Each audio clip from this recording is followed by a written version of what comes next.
Every single day, we're basically standing at a crossroads. We make hundreds, maybe even thousands of choices, navigating crazy complexities at work, trying to manage our personal lives, and somehow plotting out our long-term futures all at the same time. But how often do we actually stop to look under the hood? How often do we examine the invisible engine that's really driving those choices? Well, in this explainer, we're going to dig right into the very foundation of how we choose our paths. So, let me ask you a really direct question. Are you making decisions from a place of fear or from a place of clarity? Just let that sink in for a second. Think about the last really major, high-stakes choice you had to make. When you finally pulled the trigger, what was the true, deep-down emotion pushing you to act? Was it a clear, completely balanced view of the road ahead?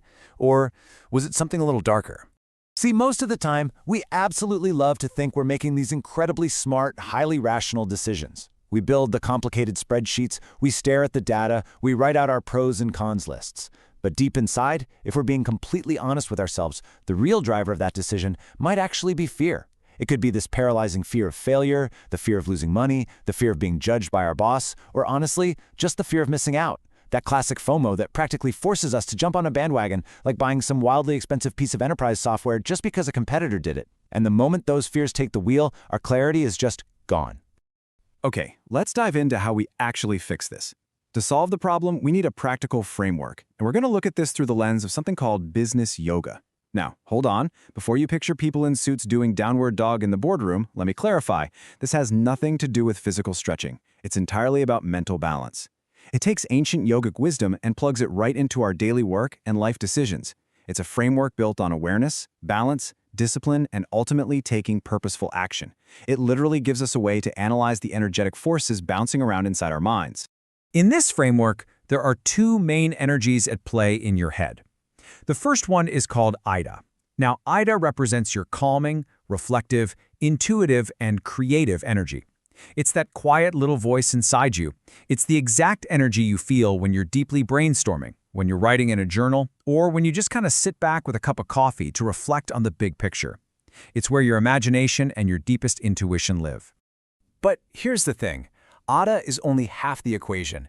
The opposing, but totally complementary force is called Pingala. Pingala is the absolute energetic drive that pushes us to act. It's your active, highly logical, analytical, and execution-focused energy. When you are just crushing it, crunching numbers, hitting tight deadlines, powering through your to-do list, and driving hard toward a goal, you are operating entirely in Pingala energy. It's the raw, physical power of getting things done. And there's this brilliant quote that perfectly captures the core concept we're exploring today. Like two wings of a bird, both are needed. One wing alone cannot create flight. I mean, it's so true, right? A truly clear, rock-solid decision absolutely requires both. You need that deep, reflective intuition of Ida to know why you are doing something, to make sure it aligns with your actual purpose. And then you need the sharp, logical execution of Pingala to make it happen in the real world. But the trap, and it's a trap we all fall into, is that we naturally tend to favor one wing over the other.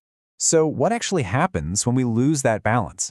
Well, when Ida takes over, when you have way too much reflective energy, you start overthinking everything. You imagine a million different scenarios. You hesitate, and you constantly delay taking any action because you're waiting for this perfect moment that, let's face it, is never going to come.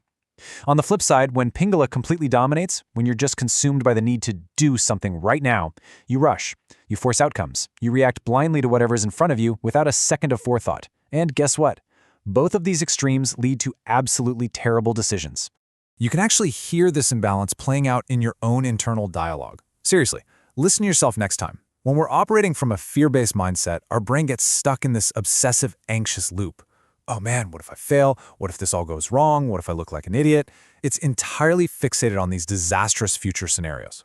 But when we pull ourselves back into a clarity-based mindset, that dialogue completely flips. It simply asks, okay, what is the right action now? Clarity anchors us right here in the present moment, focusing on literally nothing else but the next correct step. Here's another super common way this plays out, especially in the business world. Fear is always looking outward for validation. It whispers, hey, everyone else is adopting this tech. Everyone else is investing here. Everyone else is working 80 hours a week, so I have to do it too. It blindly follows the crowd out of pure peer pressure. Clarity, on the other hand, clarity looks inward. It stops, takes a breath, and asks, wait, is this actually aligned with my values? Does this make sense for my specific goals, regardless of what the rest of the world is doing? Clarity essentially gives you the permission to just ignore the noise.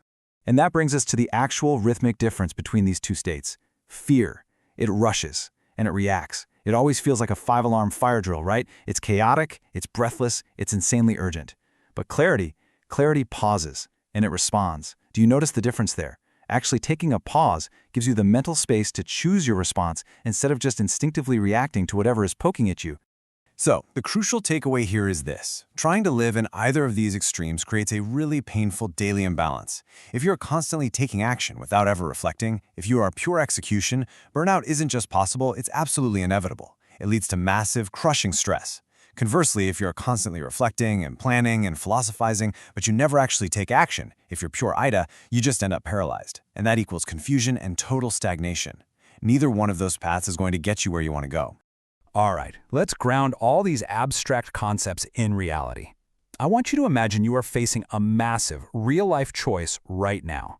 Maybe it's a huge financial investment, or a major pivot in your career. Maybe you're bringing on a new business partner, or jumping into a totally unproven new market. The stakes are incredibly high. The pressure is completely on. This is the exact moment where this theory gets put to the test.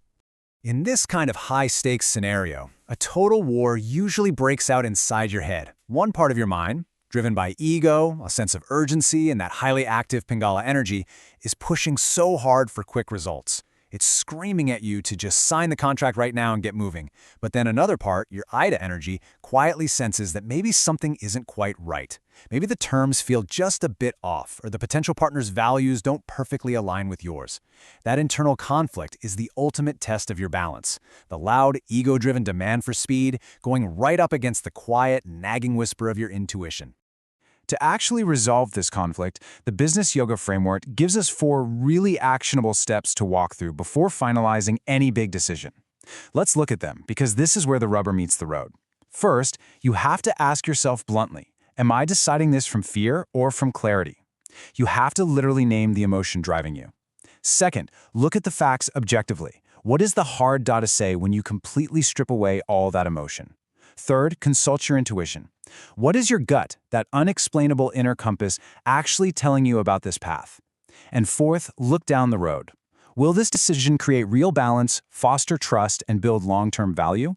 Or is it literally just a quick fix to relieve today's pressure? By deliberately walking through these 4 steps, you're forcing your logic and your intuition to cross-check each other. And simply taking the time to run through those 4 questions introduces what is arguably the most powerful tool in your entire arsenal: the power of the pause. Now, this doesn't mean you delay your project for 3 weeks. Sometimes a pause is literally just stepping away from your keyboard, going for a 10-minute walk, or maybe just sleeping on it for a single night. But executing this simple, deliberate pause completely short-circuits the fearful, rushing panic of your mind. It fundamentally changes the quality and the outcome of whatever action you decide to take next. Ultimately, what we are aiming for here is synthesis. The absolute best, most enduring decisions you will ever make in business or in life are never, ever made in a state of panic. They happen when logic and intuition finally pull up chairs and sit together at the same table. When the reflective, calm nature of Ida and the active execution drive of Pingala find perfect balance, your actions suddenly become calmer, they become crystal clear, and they become so deeply purposeful. By the way, the fascinating concepts in this incredibly useful framework we've explored in this explainer are drawn directly from the book Business Yoga by Anil Kariwala. Taking this exact awareness, building this discipline, and bringing this balance and tension out of the realm of abstract theory and right into the messy, complicated reality of your daily life, well, that is the true, practical spirit of business yoga. Which brings us right back to our final thought for today. Tomorrow, or honestly, maybe even in the next hour, you are going to face another decision, another moment where you have to stand at a crossroads and choose a path. When that moment comes, I want you to ask yourself, will your next choice be a fearful, panicked reaction, or will it be a clear, balanced response? The choice, and the pause right before it, is entirely yours.